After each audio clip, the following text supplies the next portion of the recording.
करते हुए योगी सरकार पर हमला बोलते हुए कहा कि यूपी सरकार नो कंट्रोल वाली सरकार है। राष्ट्रीय लोकदल रालोद के मुखिया जयंत चौधरी ने बुधवार को यूपी के मिशन 2022 को लेकर मिनी छपरौली में सर्व समाज का आशीर्वाद लिया। आशीर्वाद पत्र सभा में सर्व समाज ने जयंत चौधरी को जोशीला स्वागत किया। सर्व समाज की ओर से विधि विधान से रस्म पगड़ी की रस्म पूरी की। जयंत चौधरी ने मंच से जमकर यूपी सरकार पर निशाना साधा, कहा कि सत्ता की ललक नहीं, संघर्ष करना चाहिए। मैं भी लगातार चुनाव हार रहा हूँ। किसानों के आंदोलन में किसानों को कुचलने वाले भाजपा नेता का काम तालिबानियों जैसा है। यह सब हम सब ने लखीमपुर खीरी में देखा। युवा बेरोजगार हैं, केंद्र सरकार में पद रिक्त है, एसपी सिटी एसटी पिछड़ों और सामान्य के लिए आरक्षण है, मगर नौकरियां नहीं हैं। मोदी जी का 56 इंच का सीना सिर्फ किसानों के लिए है, पाकिस्तान और चाइना के लिए नहीं है। पीएम मोदी जी डरते हैं, 4-5 लोगों के इशारे पर नाचते हैं। अडानी और अंबानी ने कहा तो ये दिल्ली सरकार नाचती दिखेगी। किसानों ने लॉकडाउन में देश की अर्थव्यवस्था जारी रखी। यूपी में बाबा है, यहाँ का कहना है सीएम योगी पर तंज कसा कि बाबा ने शादी नहीं की, ईमानदार है तो क्या कुंवारे ईमानदार रहते हैं? कुछ कुंवारे से आप खेत में हर दिन 4 हो रहे। मेरा कहना है कि इन ईमानदारी सरकारी मशीनरी का गलत इस्तेमाल करना है। भाजपा की पोल एक राज्य पोल खुद खोल रही है। मोदी जी रिमोट कंट्रोल वाली सरकार है, योगी जी की सरकार नो कंट्रोल वाली है। योगी जी की सरकार मुगलों के खिलाफ है। हमारी लड़ाई कुपोषण, गरीबी और महंगाई के खिलाफ है। सरकार बिजली कानून में संशोधन करना चाहती है, किसान इसका विरोध कर रहे हैं। अब जो कानून लेकर आ रहे हैं, 23 दिसंबर पूर्व प्रधानमंत्री चौधरी चरण सिंह का जन्म दिवस। इस दिन एक मुश्त सभी किसानों को 12,000 रुपए हम देंगे जो सिंचाई से करते हैं, उन्हें 15,000 रुपए। बिजली को लेकर किसान का पुराना बिल माफ और अगली दर होगी हाफ। सचिन गुर्जर, आगरा समाचार 24। पालन करना, अगर लोग परिवार नहीं पालते, बच्चे नहीं करते तो मानव जाति ही नहीं बच सकती।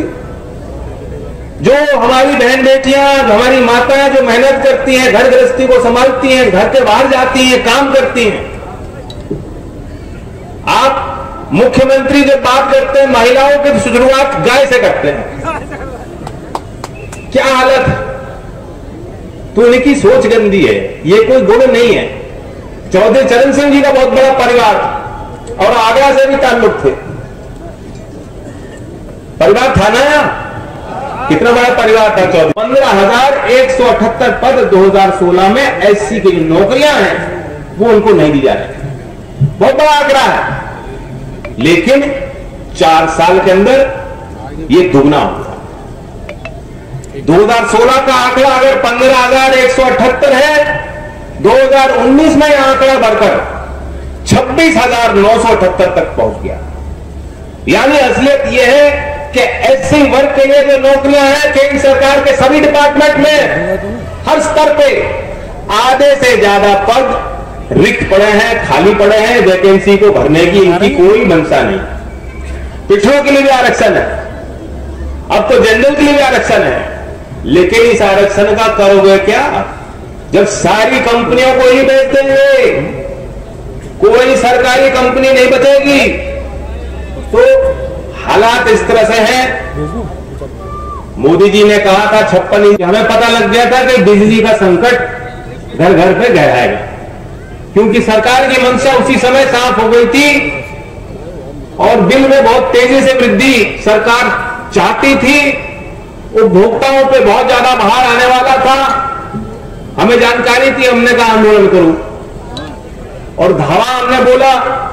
आपको याद होगा यहां इसी मैदान पे हमने चर्चा करी थी और उसके बाद आपने एक ही दिन में यूपी के जहां जहां संभव था बिजली घर का आपने घेराव किया और सरकार को संदेश भी दिया कि उपभोक्ता जागृत है। लेकिन सरकार नहीं मानी, सरकार आपकी थी नहीं।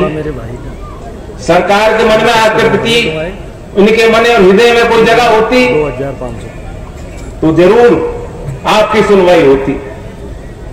और वो तो छोटी सी बात है। आज आप देख रहे हो क्या माहौल देश भर में है। मैं आपका आशीर्वाद लेने आया हूं, क्योंकि आगे हमें और आपको बहुत कठिन रास्ते पे चलना होगा। फूल तो मिले ना मिले, कांटे खूब मिलेंगे, लेकिन हम लोग आप ये भी परखिए कि अगर बेंगलुरु में योगी जी की तस्वीर लग रही है, कोई लाभ नहीं। ये भ्रष्टाचार है।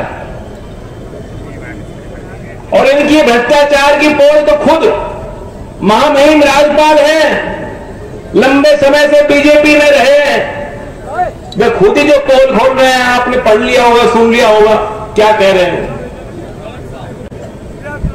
तो इसलिए मैं नहीं समझता, और ना इन्होंने काम किए जो चुनाव के पहले इन्होंने वादे किए थे। आज आपको वक्त मिल रहा है, जरा सोचो क्या बात पूरी हुई। कानून व्यवस्था पे बड़े बड़े दावे करते हैं।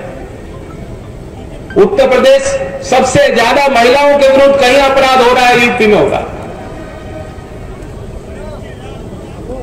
सबसे ज्यादा अपराध, 17,000 से ज्यादा अपराध एससी के खिलाफ जो अपराध कहीं देश में हो रहे हैं, 17,000 से ज्यादा मुकदमे 2020 में उत्तर प्रदेश के थानों पर दर्ज हुए। कहां थे नंबर 1? अरुण वाल्मीकि एक नौजवान